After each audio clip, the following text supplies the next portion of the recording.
هذا القرآن يوحدنا لطريق الخير يوجهنا الله تعالى أنزله ورسول الله معلمنا. الحمد لله رب العالمين والصلاة والسلام على رسوله محمد وعلى آله وأصحابه أجمعين. أما بعد فأعوذ بالله السميع العليم من الشیطان الرجیم. بسم اللہ الرحمن الرحیم. سورہ ابراہیم ہے. مکہ میں نبی علیہ الصلاۃ والتسلیم پر یہ صورت نازل ہوئی اور جو مکی حالات تھے ان کا ذکر اس صورت میں اللہ تعالیٰ نے کیا ہے اور ان کو ریلیٹ کیا ہے سیدنا ابراہیم علیہ الصلاۃ والتسلیم کے ساتھ کہ سیدنا ابراہیم علیہ السلام نے بھی اپنے دور میں بڑی قربانیاں دی ہیں، تکلیفیں سہی ہیں اور بالآخر اللہ تعالیٰ نے ان کو سرخرو کیا اور ایک بہت بڑا مقام دیا.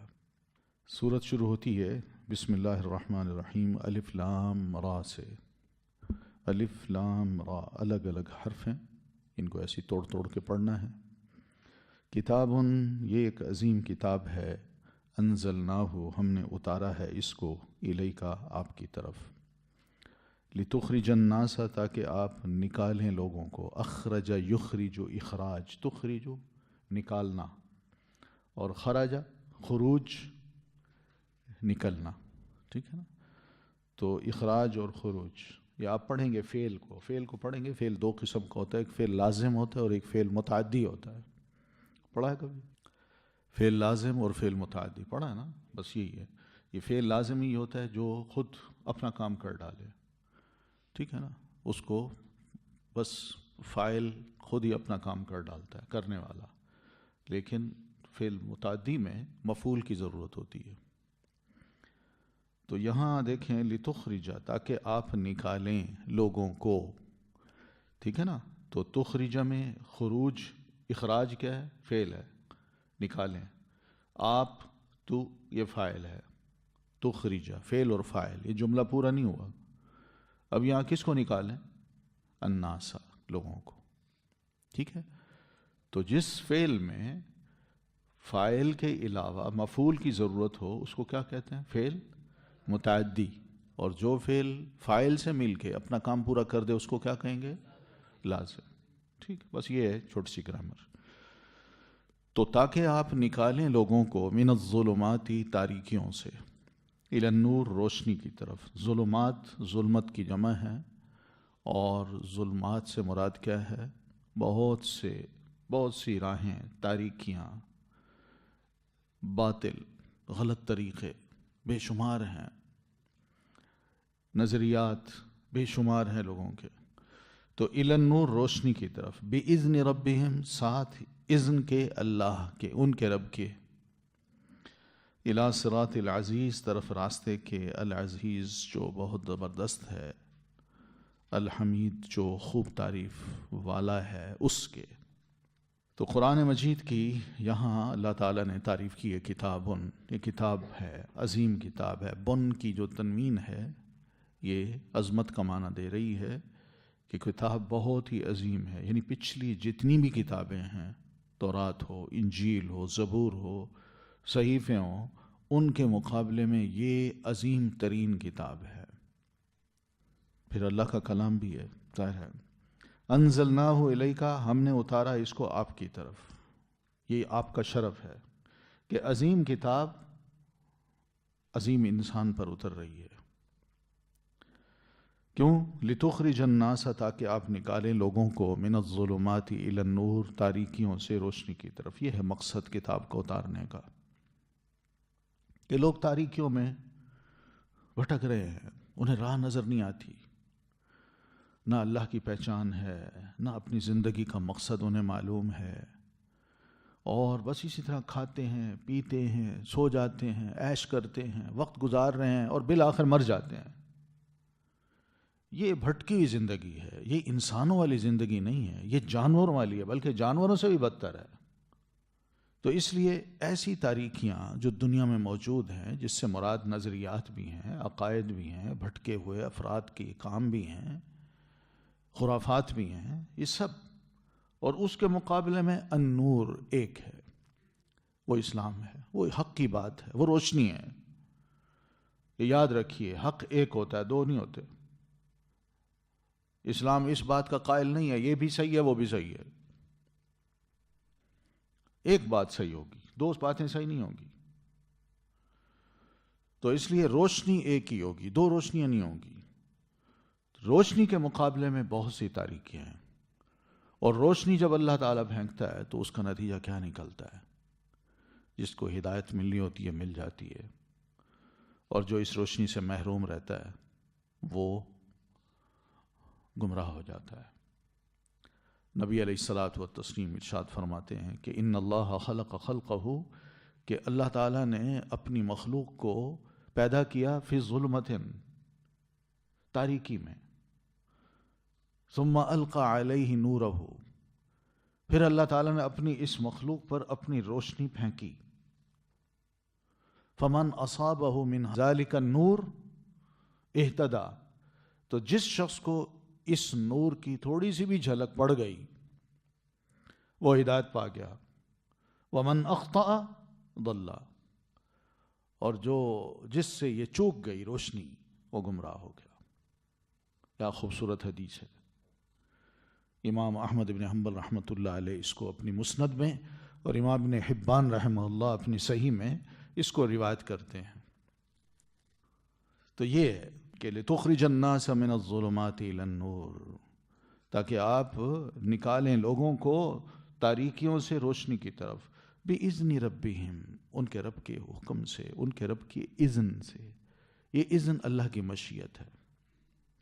اللہ کی مشیت ہوگی تو بندہ کوئی ایمان لائے گا۔ ہم آج مومن ہیں تو اللہ کی مشیت سے ہیں، اور اللہ کی مشیت ہوگی تو کوئی مسلمان نہیں ہوگا، وہ کافر رہے گا۔ جو کافر ہیں وہ اس وقت اللہ کی مشیت سے کافر، اللہ نہیں چاہتا کہ ان کو ہدایت ملے۔ جب وہ نہیں چاہتے تو اللہ کو کیا ضرورت ہے؟ تو اس لیے اذن کا مطلب یہی ہے کہ بِإِذْنِ رَبِّهِمْ، ان کے رب کی اذن سے۔ رب کا اذن ہوگا تو انشاءاللہ اللہ کے رسول آپ بھی لوگوں کو یہ نور دکھا کے، نور کی راہ دکھا کے لوگوں کو راہ دکھا سکتے ہیں، اور پھر اللہ ان کو اس سے نکال کے سیدھی راہ پہ چلا سکتا ہے، جیسا کہ میں نے حدیث پڑھی آپ کے سامنے۔ تو اللہ کے حکم سے، ان کے رب کے حکم سے، الی صراط، طرف راستے کے، العزیز جو بہت زبردست ہے، الحمید جو خوب تعریف والا ہے۔ یعنی اللہ تعالیٰ زبردست ہے۔ یہ جتنے لوگ دنیا میں اپنی اپنی راہیں دیتے ہیں، افکار بناتے ہیں، تھاٹس چھوڑتے ہیں، اور لوگ ان کو بڑا عظیم سمجھ کے ان کو فالو کرنے لگ جاتے ہیں، وہ نہیں ہے اس قابل کہ ان کو فالو کیا جائے۔ اللہ زبردست ہے۔ اللہ جانتا ہے اس 6 فٹ کے انسان کو کہ اس کے مزاج کو کیا ضرورت ہے، اس کے اندر کی دنیا کیا ہے اور اس کے باہر کی دنیا کیا ہے، اس کی خواہشات کیا ہیں، اس کی ضرورتیں کیا ہیں۔ دوسروں کو کیا پتا؟ ایک چل پڑا، اس نے کہا شاید میں جس راہ پہ چل رہا ہوں دوسرے بھی چل جائیں گے، اس نے اپنی تھاٹس چھوڑ دی۔ یہ نہیں چلتا ایسے کام۔ اللہ زبردست ہے، وہی جانتا ہے کہ میں کون سا راستہ بناؤں اس انسان کے لیے، اور کس راستے پہ یہ چل کے اپنی نجات پا سکتا ہے اور صحیح راہ، صحیح زندگی بھی گزار سکتا ہے۔ اور الحمید جو خوب تعریف والا ہے۔ اللہ کی تعریف جہاں اوپر ہو رہی ہے، کائنات کی ایک ایک چیز اللہ کی تعریف کر رہی ہے، اور اس اعتبار سے بھی اللہ تعریف کا مستحق ہے کہ اس نے کم از کم انسانوں کو پیدا کر کے یوں ہی چھوڑ نہیں دیا، بلکہ اس نے اپنا ایک راستہ بھی بنایا کہ انسان جی کے اس راستے پہ چلیں اور اپنے خالق سے آ ملیں، اس کے قریب ہو جائیں، اس سے ان کی محبت ہو جائے اور اس کے محبوب بن جائیں۔ اللہ اللہ ہے، الذی لہو، وہ ذات ہے، اسی کے لیے ہے، ما فی السماواتی، جو کچھ آسمانوں میں ہے، وما فی الارض، اور جو کچھ زمین میں ہے۔ یہ اللہ تعالیٰ کی ذات ہے۔ یہ العزیز الحمید کون ہے؟ اللہ۔ ٹھیک ہے، تو یہ وہ اللہ ہے کہ جس کا حکم اس کائنات پہ چلتا ہے۔ لہو ما، اسی کے لیے جو کچھ فی السماواتی، آسمانوں میں ہے، والارض، اور زمین میں ہے، یعنی وہی مالک ہے، اسی کی بادشاہت ہے۔ اسی کا اختیار ہے. تو یہ دھیان رکھیے، یہ ہے وہ اللہ، اس کی راستے کی طرف آپ نے دیکھ. کوئی معبود، کوئی شخص جس کی تھاٹس لوگ پسند کرتے ہوں، وہ یہ دعویٰ نہیں کر سکتا کہ اس کائنات پر میری ملکیت ہے، میری حکومت ہے، میں بادشاہ ہوں، میرا اختیار ہے. وَوَيْلٌ لِّلْكَافِرِينَ، اور تباہی ہے کافروں کے لیے، من عذاب شدید، سخت ترین عذاب کی، یا سخت ترین عذاب سے. یعنی جو اللہ رب العزت کو نہیں مانتے، اس کے اختیار کو نہیں مانتے، اس کی بادشاہت کو نہیں مانتے، اور اس کے راستے پہ نہیں چلنا چاہتے، تاریکیوں میں ہی بھٹکنا چاہتے ہیں، تو ایسے لوگوں کے لیے پھر سخت قسم کے عذاب کی وعید ہے. وہ یاد رکھیں. یہ کون لوگ ہیں؟ الذین یستحبون، جو پسند کرتے ہیں، ترجیح دیتے ہیں، الحیات، زندگی کو، الدنیا، دنیا کی. یہ کافر کون ہے جن کے لیے اتنی زبردست وعید ہے؟ یہ وہ لوگ ہیں جو دنیا کی زندگی کو آخرت پر ترجیح دیتے ہیں. یعنی دنیا کی زندگی فانی ہے اور آخرت کی زندگی سرمدی ہے، ہمیشہ کے لیے. تو انہوں نے آخرت کا انکار کر کے دنیا کی زندگی کو ترجیح دی، آخرت کو بھول کے، آخرت کو نہ مان کے دنیا کے مزے لوٹنے کو ترجیح دی. مرنا بھول گئے اور رب کے حضور اپنے حساب کتاب سے بے خوف ہو گئے، اور پھر یہاں اپنی مرضی کی زندگی گزارنا چاہی ایسے لوگوں نے. جبکہ اللہ مالک بھی ہے، خالق بھی ہے، اس کو نہ مانا، اس کی عبادت نہ کی، اس کو تسلیم نہیں کیا، اور دنیا میں جو بھی بڑا نظر آیا اسی کو اپنا خدا بنا لیا. پھر نہ صرف یہ کہ بلکہ وَيَصُدُّونَ عَن سَبِيلِ اللَّهِ، اور وہ روکتے ہیں اللہ کی راہ سے. یعنی نہ صرف وہ آخرت کے عقیدے کو مانتے ہیں، بلکہ جو لوگ آخرت کے عقیدے کی طرف آنا چاہتے ہیں اور انہیں احساس ہے کہ مر کے رب کے حضور کھڑا ہونا ہے، وہ اس عقیدے کو قبول کرنا چاہتے ہیں، یہ آگے بڑھ کے ان کو بھی روکتے ہیں. اور روکنے کی جو چالیں، جو مکاریاں، جو چال بازیاں یہ کرتے ہیں وہ الگ ہیں. وَيَبْغُونَهَا عِوَجًا، اور ایک کام یہ بھی کرتے ہیں کہ وہ چاہتے ہیں، تلاش کرتے ہیں اس میں ٹیڑھا پن، کہ اللہ کے راستے میں کون سی ایسی چیز ہے، کون سی ایسی ہچ ہے، کون سا ایسا عیب ہے، کون سا ایسا الزام ہے جو ہم تلاش کریں اور ان پر تھوپ دیں تاکہ دین جو ہے نا وہ برا نظر آئے اور لوگ اس سے بدظن ہوں، پرے ہٹیں. اولئک فی ضلال بعید، یہی لوگ ہیں جو دور کی گمراہی میں ہیں. ان کا سنبھلنا یا واپس پلٹنا، راہ راست پہ آنا ناممکن ہے. جو باطل کو اتنی زور سے تھام لیں کہ حق کو ہم نے دبانا ہے اور حق کو حق نہ مانیں اور اس کو سمجھنا ہی نہ چاہیں، ان کا مزاج بھی باطل ہو گیا ہو، وہ خود باطل پرست بھی ہوں. اب بتائیے ایسے لوگوں کو کون کہہ سکتا ہے کہ بھئی تم سیدھی راہ پہ آؤ یا سیدھی راہ ہی دیکھ لو؟ یہ نہیں دیکھیں گے، یہی تو اپنے آپ کو سمجھیں گے کہ بھئی ہم جس راہ پہ ہیں وہ زیادہ صحیح ہے. وَمَا أَرْسَلْنَا، اور نہیں بھیجا ہم نے، مِن رَسُولٍ، کوئی رسول، إِلَّا مگر، بِلِسَانِ قَوْمِهِ، زبان میں اس کی قوم کی. یہ اللہ تعالیٰ کا ایک اور لطف ہے، اس کا کرم ہے، اس کی مہربانی ہے کہ میں جس قوم میں بھی کوئی رسول بھیجتا ہوں وہ اسی کی زبان میں بھیجتا ہوں تاکہ کمیونیکیشن اور انڈرسٹینڈنگ میں کوئی کمی نہ رہے، کوئی محروم نہ ہو، قوم اپنے اس نبی کی زبان کو سمجھ سکے، اور نبی بھی اسی قوم کا ہوتا ہے. اور قوم یہ بھی نہ کہہ سکے کہ اللہ تو نے نبی تو بھیجا مگر اس کی زبان ہم سمجھے نہ. یہ بہت بڑی مہربانی ہے. اور نبی آ کے پھر کیا کرتا ہے؟ لیبین لہم، تاکہ وہ واضح کرے ان کے لیے. کیا واضح کرے؟ اللہ کی وحی کو، اللہ کے پیغام کو، اللہ کے راستے کو، دین کو. کیونکہ اگر زبان وہ نہ ہو تو وضاحت تو نبی کر دے مگر لوگ نہ سمجھیں، کیونکہ ان کی زبان ہی نہیں ہے. اس لیے یہ آسان طریقہ ہوتا ہے کہ آدمی جہاں بھی ایڈریس کرنے کھڑا ہو انہی کی زبان میں وہ بات کرے. ٹھیک ہے؟ تو یہ بہت ضروری ہے، تب جا کے صحیح دعوت ہوتی ہے.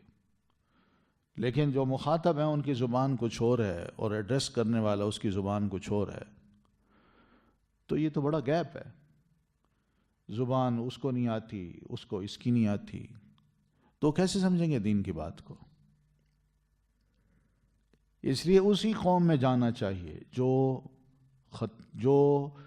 کسی بھی مقرر کی زبان کو قوم سمجھتی ہے. مقرر کو اسی زبان میں جا کے اسی قوم سے بات کرنی چاہیے، کیونکہ یہ بڑا ضروری ہوتا ہے. میں اگر بالفرض کہ کیا نام ہے اس کا، پشاور چلا جاؤں، پٹھانوں میں جا کے میں اردو میں بات کروں، انہیں سمجھ آئے گی جو اردو نہیں سمجھتے؟ یا انہی کا بندہ یہاں کے پشتوں میں آپ سے بات کرے، سمجھیں گے؟ نہیں. اس طرح سندھ کے لوگ ہیں، سندھی زبان ہے، وہاں کی جو زبان اگر مجھے نہیں آتی اور میں وہاں جا کے ایسے بیٹھ کے کہوں کہ لوگوں آؤ میں تمہیں دین کی بات سمجھاتا ہوں، تو کیا خاک سمجھیں گے؟ یہی چیز ہے کہ اللہ تعالیٰ نے ایک بڑی مہربانی یہی کی کہ جب بھی کسی نبی کو کسی قوم میں بھیجا تو وہ نبی انہی کی قوم سے کھڑا کیا. وہ نبی انہی کی زبان پہلے ہی بولتا تھا، وہی جب اتری تو اس نے اسی زبان میں ان کو سمجھانا شروع کر دیا اور ہر بات واضح کر دی، ایک ایک شے کھول کے بیان کر دی. دین کی ہر بات، ہر وہ ضرورت جو پبلک کو ضرورت تھی، اس نبی نے کھول کے ان کو بیان کر دیا. اب یہ وضاحت تو ہو جاتی تھی. اب ایسے موقع پہ فَيُضِلُّ اللَّهُ مَن يَشَاءُ، پھر گمراہ کرتا، بھٹکا دیتا ہے اللہ جسے وہ چاہتا ہے. جس کو توفیق دیتا ہے وہ تو اس نبی کی بات کو غور سے سنتا ہے اور مان بھی لیتا ہے، عمل بھی شروع کر دیتا ہے. اور جس کو توفیق نہ دے اللہ تو وہ بھٹکا رہتا ہے، وہ کہتا ہے نہیں یہ بات پھر بھی میری سمجھ میں نہیں آتی، میں نہیں مانتا، میں تسلیم ہی نہیں کرتا. تو یہ ہوتا ہے کہ اللہ بھٹکا دیتا ہے جسے چاہتا ہے، وَيَهْدِي مَن يَشَاءُ، اور وہ ہدایت دیتا ہے جسے وہ چاہتا ہے. وَهُوَ الْعَزِيزُ الْحَكِيمُ، اور وہی ہے جو بہت زبردست ہے، بہت حکمت والا ہے. یعنی اس کی حکمت کا تقاضا یہی ہے کہ جس سے بات کی جائے کم از کم اس کی زبان تو آتی ہو، وہ زبان تو سمجھتا ہو. تو اللہ یہی کر سکتا ہے، اسی قوم کے اندر سے ایسے لوگوں کو کھڑا کر کے جو ان کے لیے نذیر بن جائیں، نبی بن جائیں، رسول بن جائیں. اللہ تبارک و تعالیٰ اپنی وحی ان پہ اتار کے ان کو اپنے میسج پہنچانے پہ پوری قدرت رکھتا ہے. یہ ہے اللہ کا عزیز ہونا اور حکیم ہونا. وَلَقَدْ أَرْسَلْنَا، اور البتہ تحقیق بھیجا ہم نے موسیٰ علیہ السلام کو بھی آیاتنا، ساتھ اپنی نشانیوں کے. اب موسیٰ علیہ السلام کا اللہ تعالیٰ ذکر فرما رہے ہیں. ہم نے ان کو رسول بنا کے بھیجا کس قوم میں؟ بنو اسرائیل میں. بنو اسرائیل کی کیا زبان تھی؟ عبرانی. اور یہی زبان سیدنا موسیٰ علیہ السلام کی تھی، وہ بھی بنو اسرائیل کے تھے. اور جو وقت کا حکمران تھا فرعون، اس کی زبان بھی ہبروئی تھی، وہ بھی سمجھتا تھا ہبرو زبان کو. تو موسیٰ علیہ الصلاۃ والتسلیم کو اللہ تعالیٰ نے کچھ نشانیاں دی کہ یہ چند ایک معجزات ہیں جو پہلے تم نے دیکھ لیے ہیں، انہیں نشانیوں کو لے کے جاؤ اور اپنی قوم کو نکالو. یعنی نشانیاں یہ وحی بھی تھی، اللہ کی وہ وحی جو سیدنا موسیٰ علیہ الصلاۃ والتسلیم پر اتری. یہ بھی اس دور کی ایک بہت بڑی نعمت تھی کہ اس وحی کے ذریعے سے ہی قوم جو ہے نا وہ تاریکیوں سے نکل کے روشنی کی طرف آ سکتی ہے. تو تاریکی ان پر کیا مسلط تھی؟ غلامی در غلامی در غلامی. اور پھر اس کے بعد خیالات بڑے عجیب سے. قوم کو جب غلامی نصیب ہوتی ہے نا، قوم غلام بن جاتی ہے، تو پھر اس کے خیالات نہیں رہتے. وہ ہر بڑے کے خیال کو اپنانا چاہتی ہے. تو یہ حالت تھی ایسی قوم کی. بنو اسرائیل تاریکیوں میں ڈوب چکی تھی. تو جناب موسیٰ علیہ الصلوۃ والتسلیم اپنی کچھ نشانیاں لے کے چلے اور اپنی قوم کو سمجھانے لگے تاکہ وہ تاریکیوں سے نکل کے اس روشنی کی طرف آئیں جو وحی کی صورت میں میرے اللہ نے مجھ پر اتاری ہے. اور انہیں سمجھایا وَذَكِّرْهُمْ بِأَيَّامِ اللَّهِ کہ موسیٰ آپ انہیں یاد دلائیے اللہ کے دنوں کی. اللہ کے دن سے کیا مراد ہے؟ یعنی اللہ کے ان دنوں کی جن دنوں میں اللہ تعالیٰ نے ان پر اپنی نعمتیں خاص نازل کی ہیں. یاد کریں یہ اپنے ماضی کو. یہ غلام تھے، یہ مار کھاتے تھے، ان کے بچوں کو ذبح کر دیا جاتا تھا، ان کی عورتوں کو چھوڑ دیا جاتا تھا. پھر اللہ تعالیٰ نے ان کے دشمن کو غرق کیا ان کی آنکھوں کے سامنے. یہ بھی ایام اللہ میں سے ہے. اور پھر ان کو میدان تیہ میں لائے. انہوں نے پانی مانگا تو اللہ تبارک و تعالیٰ نے وہاں سے ایک چشمہ ایسا نکالا جس کے 12 راستے بن گئے. یہ بھی ایام اللہ ہیں، اللہ کی نعمتیں ہیں خاص خاص دنوں کی. اور پھر اسی طرح اسی میدان میں ان کے لیے کوئی درخت نہیں، کوئی سایہ نہیں. ہم نے آسمان پہ انہی کے اوپر بادلوں کا سایہ کر دیا. یہ بھی ایام اللہ ہے. پھر انہیں بھوک لگی، ہم نے آسمان سے من و سلوہ اتارا. یہ بھی ایام اللہ ہے. تو یہ ایام اللہ ہیں. ان کو ذرا یاد دلائیے کہ اللہ تعالیٰ نے ان دنوں میں کیا خاص خاص نعمتیں تم پر نازل کی ہیں، تاکہ ان ایام کو یاد کر کے اس اللہ کو نہ بھولو، اسی کی عبادت کی طرف آ جاؤ اور اسی کا کہنا مانو. میں اس کا نبی ہوں، میں جو کہہ رہا ہوں اسی کی طرف سے کہہ رہا ہوں، اس کے بندے بن جاؤ. ان فی ذلک لآیات، یقیناً اس میں بھی بہت نشانیاں ہیں. لکل صبار، واسطے ہر بہت صبر کرنے والے، شکور بہت شکر کرنے والے کے. یعنی جو ان آزمائشوں سے گزرتا ہے تو وہ واقعی ان دنوں کی آزمائشوں کو بھی یاد کر لے اور اللہ کی مہربانیوں کو بھی یاد کر لے. تو جو گزرتا ہے اس کو صبر بھی کرنا پڑتا ہے، اور صبر کے بعد پھر اللہ جو میٹھا پھل دیتا ہے تو اس کو شکر بھی کرنا پڑتا ہے. تو اس لیے ہر وہ شخص جو بہت صبر کرنے والا ہے، بہت شکر کرنے والا ہے اللہ کا، وہ اپنے ماضی کو بھی دیکھ لے کہ اس کے ماضی کے ماہ و سال جس طرح گزرے ہیں ان میں کتنی مشکلات آئی ہیں، کہاں کہاں اللہ تعالیٰ نے اس کا ساتھ دیا ہے اور کتنا اس نے صبر کیا ہے. اور صبر کے بعد جب اللہ نے اس کو نوازا تو پھر اس نے اپنے رب کا کتنا شکر ادا کیا ہے. صحیح واقعات ہیں. ان واقعات سے انسان بڑے سبق حاصل کر سکتا ہے. وَإِذْ قَالَ مُوسَىٰ لِقَوْمِهِ، اب وہ دن یاد آ رہے ہیں.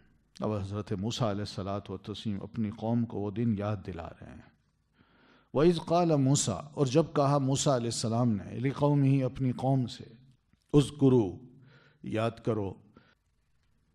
یہ ایک نعمت جناب موسیٰ علیہ الصلوۃ والتسلیم نے اپنی قوم سے فرمایا کہ اللہ کی نعمتیں تو بہت ہیں، لیکن ان نعمتوں میں ایک اس نعمت کو صرف یاد کر لو جب تم فرعون کے غلام تھے اور آل فرعون تم سے بڑا ظالمانہ سلوک کرتی تھی. ہر وہ سزا جو ممکن ہو سکتی، شدید ترین، اس عذاب کا مزہ تم چکھتے تھے، تمہیں دی جاتی تھی. تم مظلوم تھے، غلام تھے، تمہاری کوئی نہیں سنتا تھا، تم پٹتے تھے صبح و شام. پھر یہ بھی ظلم ہو رہا تھا کہ تمہارے بیٹوں کو وہ ذبح کر ڈالتے تھے. جو ہی بچہ پیدا ہوا اگر لڑکا ہوتا ذبح کر دیتے. اور وَيَسْتَحْيُونَ نِسَاءَكُمْ، اور زندہ چھوڑ دیتے تھے تمہاری عورتوں کو. یہ نہیں کہا تمہاری بچیوں کو. کیوں نہیں کہا؟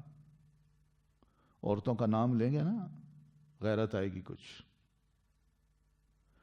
بچیوں کا نام آتا ہے نا، معصوم بچیاں. لیکن یہ بچیاں ذرا بڑی ہو جائیں، عورتیں بن جائیں، تو پھر کیا حال ہوگا ان کا؟ کوئی غیرت آئے، غیرت۔ تمہاری عورتوں کو وہ زندہ چھوڑ دیتے تھے۔ وَفِي ذَلِكُمْ بَلَاءٌ مِّن رَبِّكُمْ عَظِيمٌ، اور اس میں آزمائش تھی تمہارے رب کی طرف سے بہت بڑی۔ اللہ تمہیں آزما رہا تھا، اس کی طرف سے بڑا زبردست امتحان تھا۔ تمہارے کچھ وجوہات ہوں گی جس کی وجہ سے یہ سب بلا تم پر آئی، سوچو۔ پھر اللہ کس قدر مہربان ہوا کہ اس نے تمہیں اس ظالم خاندان سے نجات دلائی۔ اور پھر اسی طرح وَإِذْ تَأَذَّنَ رَبُّكُمْ، اور جب آگاہ کر دیا تمہارے رب نے، جناب موسیٰ علیہ السلام نے یہ بھی فرما دیا کہ تمہیں یاد ہوگا کہ اللہ تعالیٰ نے تمہیں آگاہ کیا ہوا ہے کہ میری نعمتیں پا کے اگر تم میرا شکر ادا کرو گے، بندے بن کے رہو گے۔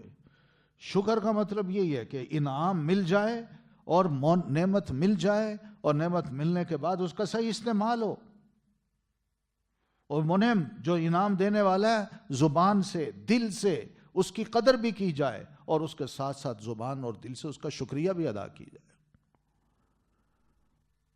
اگر تم نے شکر کیا تو میں تمہیں اور دوں گا، لَأَزِيدَنَّكُمْ، میں تمہیں اور زیادہ دوں گا، اور ضرور دوں گا۔ وَلَئِن كَفَرْتُمْ، اور اگر تم نے ساری نعمتیں پا کے کوئی شکر ادا نہ کیا، نہ شکری کی، غلط استعمال کیا ان نعمتوں کا، تو پھر یاد رکھنا ان عذابی لشدید، میرا عذاب بھی بہت سخت ہے۔ یہ اصول بتا دیا، نعمتیں پاتے جاؤ، اللہ کا شکر ادا کرتے جاؤ، صحیح استعمال کرو ان کا، تو اللہ تمہیں اور دیتا جائے گا۔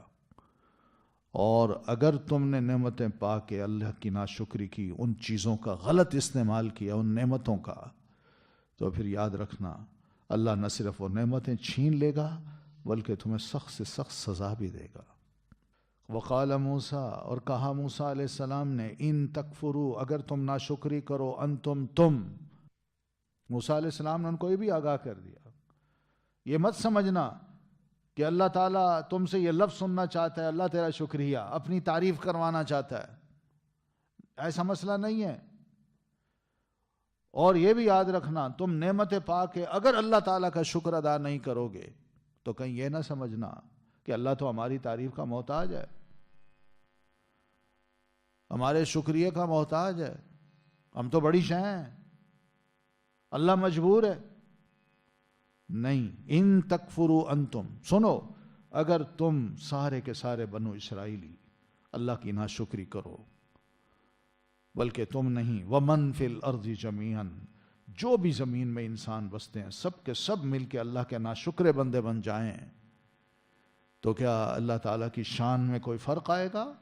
نہیں۔ فإن اللہ لغنی، تو یقین مانو کہ اللہ بہت بے نیاز ہے، اس کو ضرورت نہیں ہے تمہارے شکریہ ادا کرنے کی،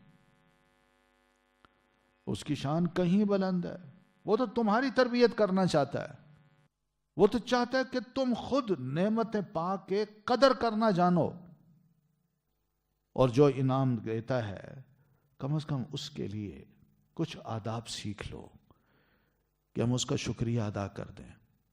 کیا دنیا میں ایک انسان دوسرے انسان کا جو محسن ہو اس کا شکریہ ادا نہیں کرتا؟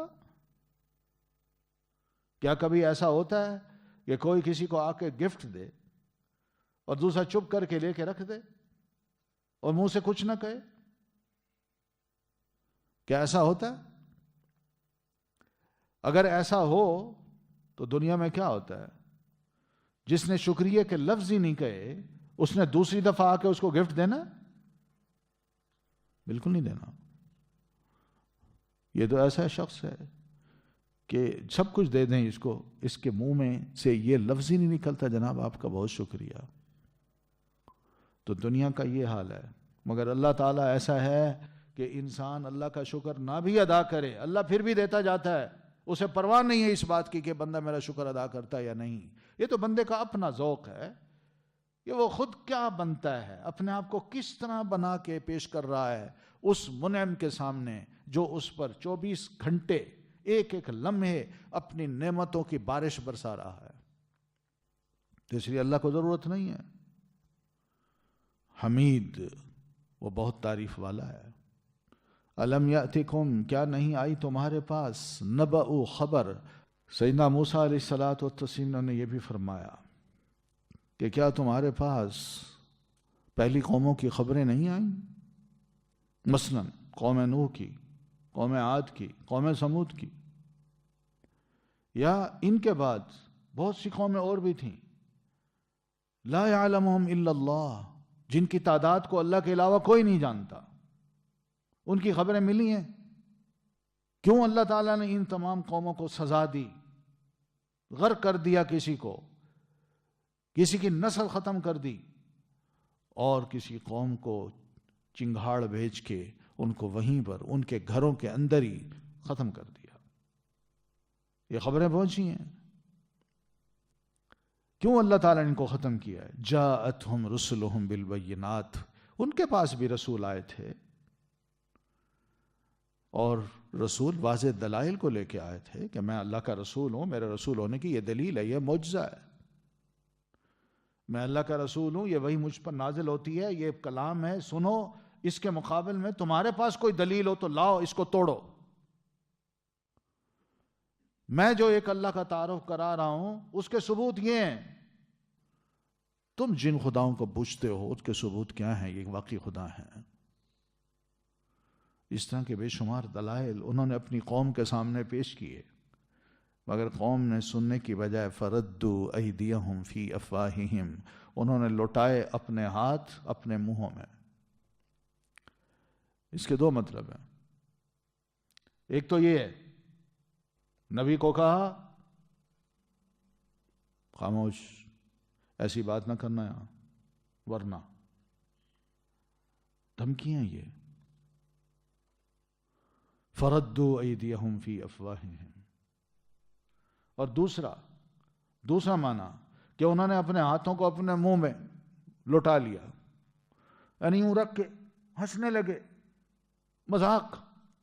کیسی باتیں ہیں یہ؟ کیا باتیں کر رہا ہے؟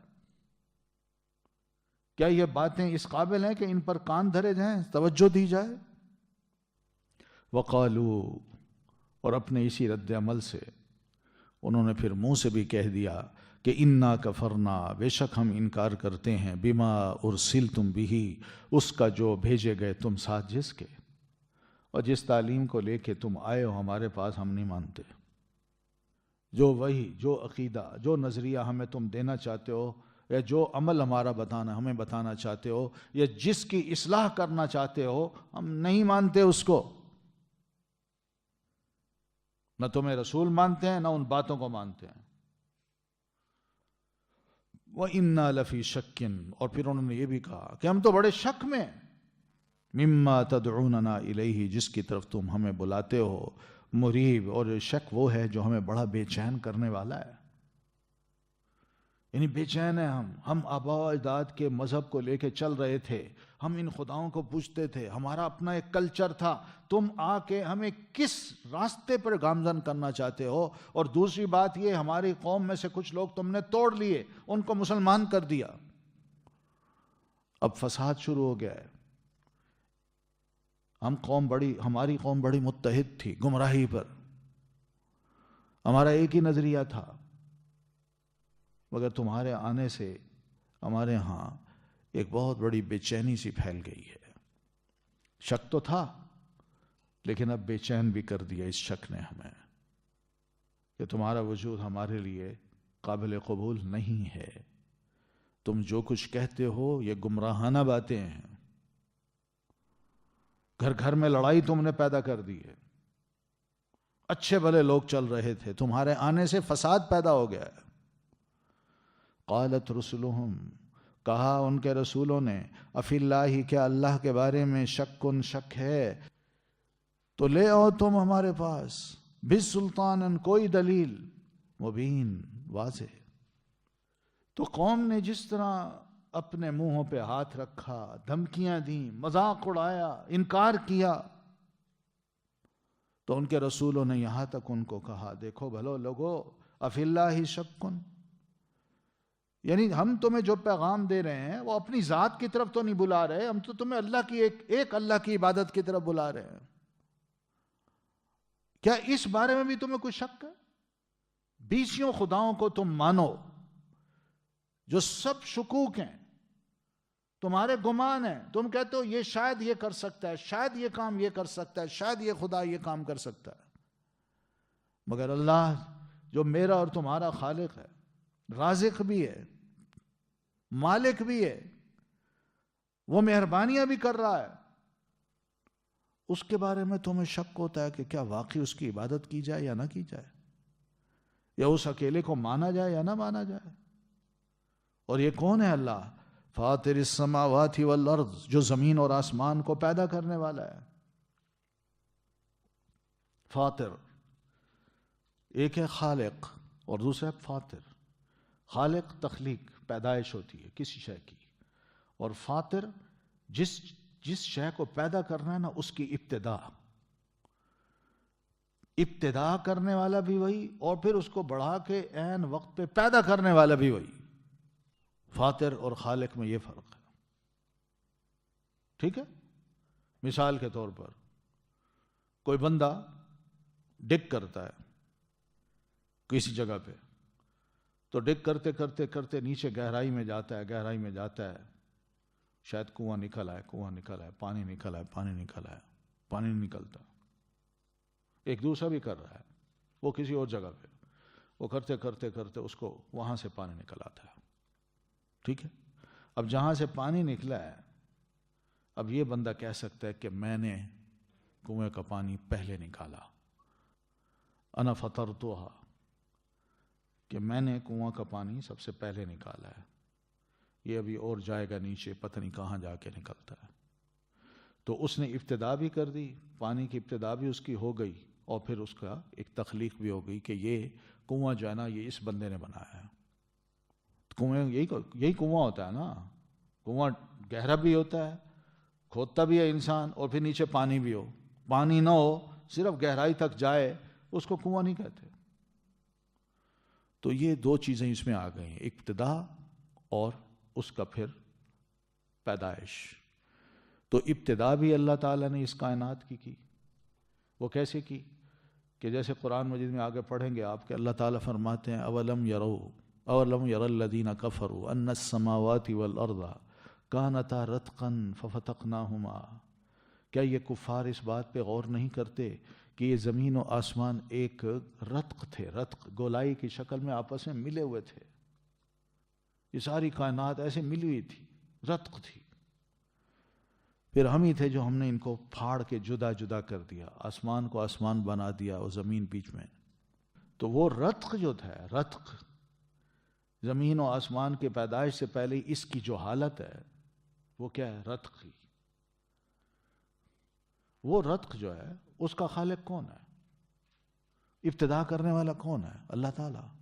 تو یہ فاطر ہے۔ پھر اسی سے ہی، رتق سے ہی اللہ تعالیٰ نے زمین و آسمان بنا دیے، یہ اس کی خلق ہے، تخلیق ہے۔ یعنی اپنے اوریجن کو دیکھ لیں، ہم کیا تھے؟ ہمارا اوریجن کیا ہے؟ نطفہ ہے نا۔ یہ نطفہ کیا ہے؟ یہ کون بناتا ہے؟ اللہ فرماتے ہیں میں اس نطفے سے پیچھے چلے جائیں، چلتے جائیں، جہاں آپ جائیں گے نا وہ ابتدا ہے، اور پھر یہ ابتدا ہوتے ہوتے وہ خوراک بنی، میں نے کھائی، آپ نے کھائی، والدین نے کھائی، اور پھر اس کے بعد ان کا خون بنا، خون سے نطفہ بنا، اور پھر اس کے بعد ایک بچہ ماں کے پیٹ میں وہ بڑھنا شروع ہو گیا، ٹھیک ہے؟ اور یہی بچہ جب دنیا میں آتا ہے، یا وہی ماں کے پیٹ میں جب اس کی بڑھوتی ہوتی ہے، تو یہ اب تخلیق ہے، لیکن اس سے پہلے کی ایک ابتدا ہے۔ تو ابتدا کس کی ہے؟ فاطر کی، اور پھر اس کے بعد جو تخلیق ہے وہ خالق ہے۔ تو اس معنی میں اللہ فاطر بھی ہے اور خالق بھی ہے۔ تو یہاں یہ بات فرما رہے ہیں فاطر السماوات والارض، یعنی آسمان اور زمین تو تم دیکھتے ہو نا، اس کا پیدا کرنے والا نہیں، بلکہ اس کے اوریجن کو پیدا کرنے والا بھی وہ اللہ ہے، اس کی ابتدا کرنے والا بھی اللہ تعالیٰ ہے، اس کے بارے میں تم شک کرتے ہو؟ یدعوکم، وہ بلاتا ہے تمہیں، لیغفر لکم من ذنوبکم، تاکہ وہ معاف کر دے تمہارے لیے تمہارے گناہوں کو۔ وہ تو تمہیں اپنی طرف بلا رہا ہے، میں اسی کی تو دعوت دے رہا ہوں، اپنی طرف نہیں بلا رہا، میں تمہیں اللہ کی طرف بلا رہا ہوں، اس نے مجھ پر وحی کی ہے، مجھے رسول بنا کے بھیجا ہے تمہارے اندر، اسی کی دعوت دے رہا ہوں۔ وہ تمہیں اپنی طرف بلانا چاہتا ہے اور چاہتا یہی ہے کہ تمہارے گناہوں کو میں معاف کر دوں۔ پھر وَيُؤَخِّرَكُمْ إِلَىٰ أَجَلٍ مُّسَمًّى، اور جب گناہ معاف ہو جاتے ہیں تو اللہ خوش ہو جاتا ہے، تو اس قوم کے مقدر میں یہ بات بھی اللہ لکھ دیتا ہے کہ اس کو مزید جینے کا موقع دیا جائے، یہ قوم مزید پھیلے پھلے پھولے، اس کی مدت اللہ دراز کر دیتا ہے، ورنہ انہی گناہوں میں ڈوبے رہے تو اللہ تعالیٰ نے وہ مقرر مدت جو ہے نا، وہ لمبی عمر ختم کر دینی ہے، تم مار دی جاؤ گے، تباہ ہو جاؤ گے۔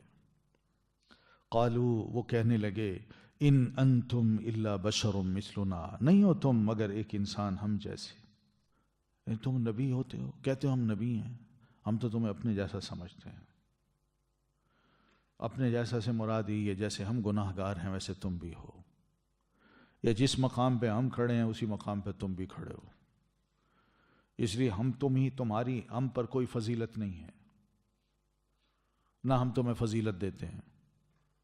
تریدونا، بس تم یہ چاہتے ہو کہ ان تصدونا، کہ تم ہمیں روکو، عما کان یعبد آباؤنا، ان کاموں سے یا ان خداؤں سے جن کی عبادت ہمارے آبا و اجداد کرتے آ رہے ہیں یا کرتے تھے۔ آبا اب کی جمع ہے، یعنی یہ تو ایک نسلی کام ہے، ہمارے بزرگ یہ کام کرتے تھے، انہی خداؤں کی عبادت کرتے چلے آ رہے ہیں، ہم بھی انہی کی نسل ہیں، ہم بھی انہی کی عبادت کر رہے ہیں، کیا تم ہمیں ان سے روکنا چاہتے ہو؟ یہ نہیں ہو سکتا۔ مراد یہ ہے کہ وہ اس بات کو تسلیم کرنے پہ راضی ہی نہیں تھے کہ ہم گناہ گار ہیں، ہم گناہ گار نہیں ہیں، ہم تو بڑے بزرگوں کی اولادیں ہیں، ہمارے بزرگ جن خداؤں کی عبادت کرتے چلے آئے ہیں ہم بھی انہی خداؤں کی عبادت کر رہے ہیں، تو نیک تو ہم ہیں، تم کون ہو؟ تم نے تو اپنے آباء و اجداد کی عبادت کو چھوڑ دیا، تم تو کوئی نئی راہ دکھا رہے ہو، اس لیے تمہاری ہم پر کون سی فضیلت ہے کہ ہم تمہاری بات مانیں؟ فَأْتُونَا بِسُلْطَانٍ مُبِينٍ، اگر تم اپنی بات میں سچے ہو تو ہمارے پاس کوئی واضح دلیل لے کے آؤ، جس کو جو یقین دلا سکے ہمیں کہ واقعی تم اللہ کے رب نبی ہو اور اللہ تعالیٰ تم پر جو وحی نازل کرتا ہے وہ سچی ہے۔ قالت لہم رسلہم، کہا انہیں ان کے رسولوں نے، تو رسولوں نے پھر ان کو جواب دیا، اپنی اپنی قوم کے جو رسول تھے ان کی بات اللہ فرما رہے ہیں کہ ہر قوم کے رسول نے، یعنی ان تمام قوموں کے رسولوں نے ان کو یہ جواب دیا کہ ان نحن الا بشر مثلکم، اس میں کوئی شک نہیں کہ ہم تم جیسے ایک انسان ہی ہیں، مگر وَلَكِنَّ اللَّهَ يَمُنُّ عَلَى مَن يَشَاءُ مِنْ عِبَادِهِ، اللہ تعالیٰ اپنے بندوں میں سے جس کو چاہتا ہے اس پر اپنا ایک احسان کرتا ہے، اور وہ احسان کیا ہے کہ اس نے اسی قوم میں سے، تمہاری اسی قوم میں سے جس کا میں بھی ایک فرد ہوں، اللہ تعالیٰ نے مجھے منتخب کیا ہے بطور ایک رسول کے یا نبی کے، اور مجھ پر وحی نازل کی ہے، یہ اس کا احسان ہے۔ کیا اللہ کے احسان کو تم تسلیم نہیں کرتے؟ کیا اللہ ایسا نہیں کر سکتا؟ کوئی ہم نے خود دعویٰ تھوڑی کی ہے، اللہ تعالیٰ نے ہم پر اتنی مہربانی کی کہ ہمارے پاس فرشتہ بھیجا، ہمیں اللہ کا ایک پیغام دیا اور کہا کہ آج کے بعد تم اللہ کے نبی ہو، یہ پیغام ہے، اپنی قوم کے پاس لے جاؤ۔ یہ بھی اللہ کا بڑا احسان ہوتا ہے، نبوت نبی خود سمجھتا ہے کہ اللہ کا بڑا احسان ہے مجھ پر، اس لیے جب کبھی بھی انسان کے پاس کوئی اچھی چیز ہو،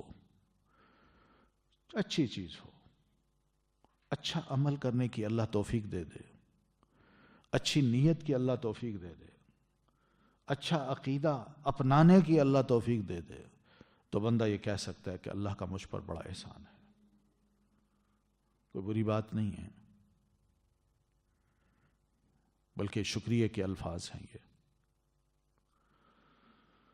تو اللہ تعالیٰ نے ہم پر یہی احسان کیا کہ ہم تمہاری قوم میں سے تھے. قوم میں سے اللہ چاہتا کسی اور کو چن سکتا تھا اپنا رسول، اپنا نبی، مگر اللہ نے اپنے بندوں میں سے ہمیں منتخب کر لیا.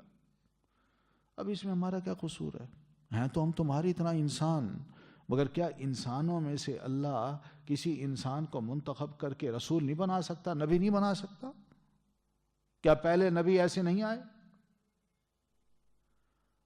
پھر وَمَا كَانَ لَنَا أَن نَأْتِيَكُمْ بِالسُّلْطَانِ، پھر دوسری بات یہ، تم ہمیں کہتے ہو فَأْتُونَا بِسُلْطَانٍ مُبِينٍ، لاؤ کوئی کھلی دلیل اپنے نبی ہونے کی. سنو، مسئلہ یہ ہے کہ ہمارے لیے تو ممکن نہیں ہے کہ ہم اپنی طرف سے کوئی دلیل تمہارے پاس لے آئیں. دلیل سے مراد کوئی معجزہ، کوئی کتاب نہیں. ہمارے لیے ممکن نہیں ہے کہ ہم اپنے رب سے کہیں کہ اللہ میں یہ کرنا چاہتا ہوں تو فوراً اس کو کروا دے، نہ. یا میں یہ کتاب دکھانا چاہتا ہوں، مجھ پر کتاب نازل کر، میں ان کو بڑھا دوں، نہ. یہ تو اللہ کی اپنی مرضی ہے. الا باذن اللہ، مگر اللہ کے حکم سے. اس کا اذن ہوگا، وہ چاہے گا تو ہمارے پاس دلیل ہوگی، معجزہ ہوگا. اگر وہ نہیں چاہے گا تو ہم کوئی معجزہ تمہیں نہیں دکھا سکتے. اپنی حیثیت بھی بتا دی انہوں نے. بھئی سارے کام ہمارے اللہ کے حکم کے مطابق ہو رہے ہیں، ہم اس کی مرضی کے بغیر نہ بولتے ہیں نہ تمہیں کچھ کہہ سکتے ہیں. لیکن جو کہیں گے وہ اسی کی مرضی کی بات ہوگی. جو معجزہ دکھائیں گے وہ اسی کی مرضی ہوگی تو دکھائے گا، ورنہ دکھائے گا. ہمارے پاس کچھ اختیار نہیں. ہم واقعی تم جیسے ایک انسان ہیں، ہمیں بھی سمجھو تم، اور میسج کو دیکھو ہم تمہیں کیا میسج دے رہے ہیں. لہذا مان لو ان چیزوں کو. وَعَلَى اللَّهِ فَلْيَتَوَكَّلِ الْمُؤْمِنُونَ، اور اللہ ہی پر بس چاہیے کہ توکل کریں ایمان لانے والے. جو اللہ کو ماننے والے ہیں وہ پھر اپنے سارے کاموں کا بھروسہ اللہ تبارک و تعالیٰ کی ذات پہ کرتے ہیں، کسی اور پہ نہیں کرتے. اسی کو اپنا بہت بڑا سہارا سمجھتے ہیں. ہم نے تو اللہ کو اپنا سہارا بنا رکھا ہے. ہم تمہیں بھی نصیحت کرتے ہیں کہ ہماری بات کو مانو، ایک اللہ کو تسلیم کر لو، چھوڑ دو ان خداؤں کو جو تمہارے باپ دادا کرتے چلے آ رہے تھے. توکل کر کے تو دیکھو اللہ تعالیٰ پر. اللہ کی مہربانیاں تم پر نازل ہوتی یا نہیں.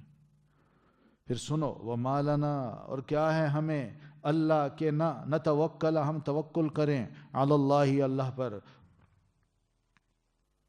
نبیوں نے کہا او بھائی ہم اللہ پر توکل کیوں نہ کریں؟ سب سے پہلی بات تو یہ ہے کہ اس نے ہم پر بڑی مہربانی یہ کی کہ وہی نازل کر کے ہمارے لیے راستہ متعین کر دیا کہ یہ ہدایت کا راستہ ہے، اور ہمیں اس پہ چلا دیا، اور ہم چل رہے ہیں. ہمارا رخ اسی کی طرف ہے، کسی اور کی طرف نہیں ہے. وَقَدْ هَدَانَا سُبُلَنَا، ہمارے راستوں کی ہدایت، رہنمائی اس اللہ نے ہماری کر دی.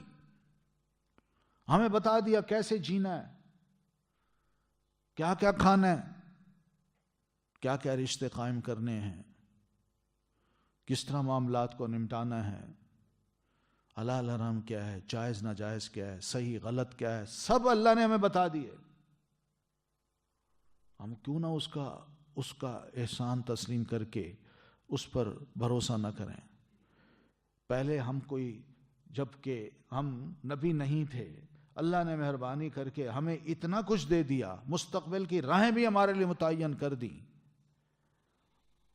اور سب کچھ بتا بھی دیا. تو اب بتائیے آئندہ مستقبل کے لیے ہم اللہ پر توکل کیوں نہ کریں؟ اس لیے ہم کسی کو اور سہارا نہیں بنا سکتے اللہ کے علاوہ.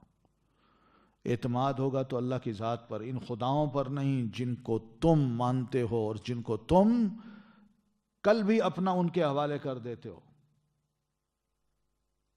ہم اپنا آج کا، مستقبل کا تھوڑا سا لمحہ جو ہے نا آئندہ آنے والا، وہ بھی کسی اور کے حوالے نہیں کر سکتے سوائے اللہ تعالیٰ کے. تو اس کی بڑی مہربانی ہے ہم پر. باقی یہ کہ تم ہمیں جتنی بھی تکلیفیں دے رہے ہو، اذیتیں دے رہے ہو، وَلَنَصْبِرَنَّ، ہم ضرور ان پر صبر کریں گے، یعنی یہ برداشت کریں گے. لیکن یہ نہیں ہو سکتا کہ ہم اپنے مشن کو چھوڑ دیں یا نبوت سے ریزائن دے دیں، ہم گھبرا جائیں اور ہم اللہ کی جناب میں عاجز ہو کے یہ کہہ دیں اللہ ہم سے یہ کام نہیں ہوتا، کسی اور کو بھیج۔ نہیں، تم جو کرنا چاہتے ہو، جس قسم کی بھی اذیت ہمیں دینا چاہتے ہو، ایک بات یہ سن لو، ہم سب کچھ برداشت کر لیں گے مگر اپنی راہ سے نہیں ہٹیں گے، اپنے مشن سے ادھر ادھر نہیں ہوں گے۔ وعلی اللہ فلیتوکل المتوکلون، اور اللہ ہی پر بس چاہیے کہ توکل کریں توکل کرنے والے۔ جو توکل کرنا چاہتا ہے پھر وہ اللہ پر کرے، ہمیں دیکھے ہم کس طرح اکیلے ہو کے پوری قوم کا مقابلہ کر رہے ہیں۔ ہر کوئی ہمیں عجیب و غریب نظر سے دیکھتا ہے، کوئی دھمکیاں دے رہا ہے، کوئی یوں ہاتھ رکھ رہا ہے منہ پہ، کوئی آنکھیں دکھا رہا ہے، کوئی مارتا ہے، کوئی راستے میں روڑے پھینک دیتا ہے، کانٹے بچھاتا ہے، اور اسی طرح بہت اور مکاریاں جو چلتے ہیں نبیوں کے خلاف۔ جو کچھ بھی ہے ہم اللہ پر توکل کریں گے، ہر قسم کی اذیت سہیں گے اور اپنے کام کو جاری رکھیں گے۔ سوال ہی پیدا نہیں ہوتا کہ ہم اپنے اس کام کو چھوڑ سکیں۔ وقال الذین کفروا، اور کہا ان لوگوں نے جنہوں نے کفر کیا، لرسلہم، اپنے رسولوں کو۔ کفار ہمیشہ وقت کے نبیوں کی نصیحتیں سننے کے باوجود بھی دشمنی میں آگے بڑھتے رہے،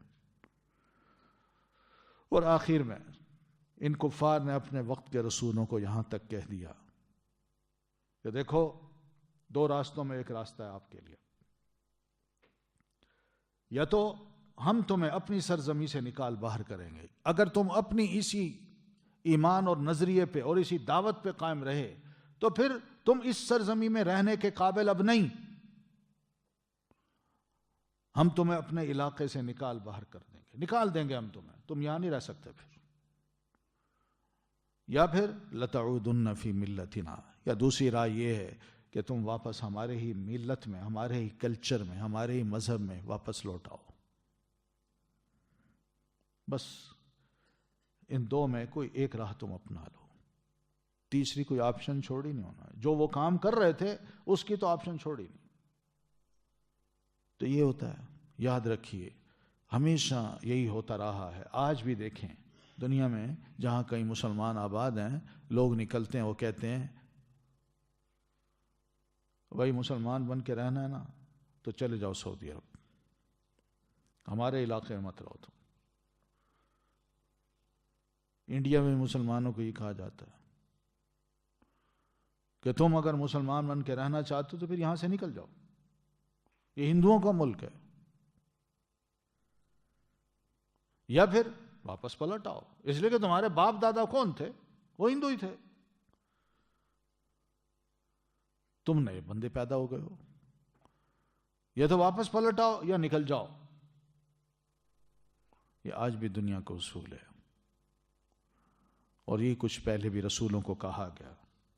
یہ آخری بات ہوتی ہے، انتہا ہوتی ہے دشمنی کی، کہ جب لوگوں کی بات، مسلمان کی بات یا اللہ کے نبی کی بات سنتے سنتے لوگ مقابلہ کرتے کرتے عاجز آ جاتے ہیں، اور وہ دیکھتے ہیں کہ یہ ڈٹے ہوئے ہیں، یہ باز نہیں آتے، تو پھر ان کے منہ سے یہ لفظ جب نکلتے ہیں تو اللہ کا غصہ، اللہ کی ناراضگی پھر اسی قوم پر نازل ہوتی ہے۔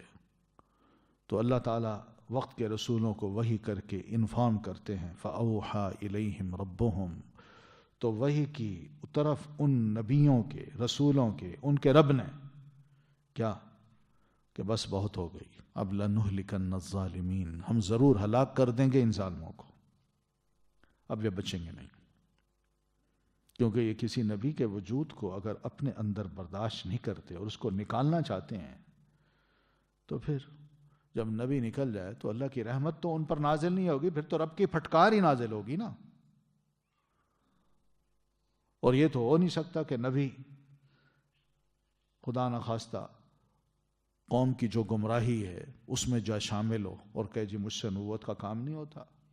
نبی تو سٹینڈ لیتا ہے. اللہ کے بندے تو سٹینڈ لیتے ہیں ایسے حالات میں.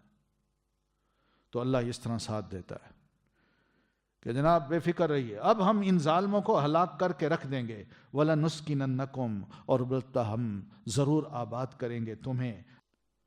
تو یہ بھی خوشخبری سنا دی کہ ان کو ہلاک کر کے پھر ہم تم مسلمانوں کو وہاں آباد کریں گے. اور یہ انعام کس کے لیے ہوگا؟ یہ اس کے لیے ہوگا جو دنیا میں جیتا ہے مگر خاف مقامی، میرے حضور کل کو کھڑا ہونے سے ڈرتا ہے کہ میں گناہ اس لیے نہیں کرنا چاہتا کہ کل کو اللہ کے سامنے کھڑا ہو کہ مجھے اپنا حساب کتاب دینا ہے. اور اللہ نے پوچھ لیا یہ گناہ کیوں کر کے آئے ہو، تو میرے پاس کوئی جواب نہیں ہوگا، تو میں ڈرتا ہوں، میں نہیں کرنا چاہتا. اور وہ خاف وعید، اور میری وعید سے بھی ڈرتا ہے کہ جس نے نافرمانیاں کی میں دنیا میں بھی اس کو سخت سزا دوں گا. جو رسول کو نہیں تسلیم کرے گا، جو رسول پر ایمان نہیں لائے گا، جو رسول کی تعلیمات پر عمل نہیں کرے گا، تو میں اس کو سخت ترین سزا دوں گا. تو ایسی باتوں کو بھی سن کے جو ڈر جاتا ہے اور عمل کرنے لگ جاتا ہے، رسول کی تابعداری کرنے لگ جاتا ہے، یہ انعام اس کے لیے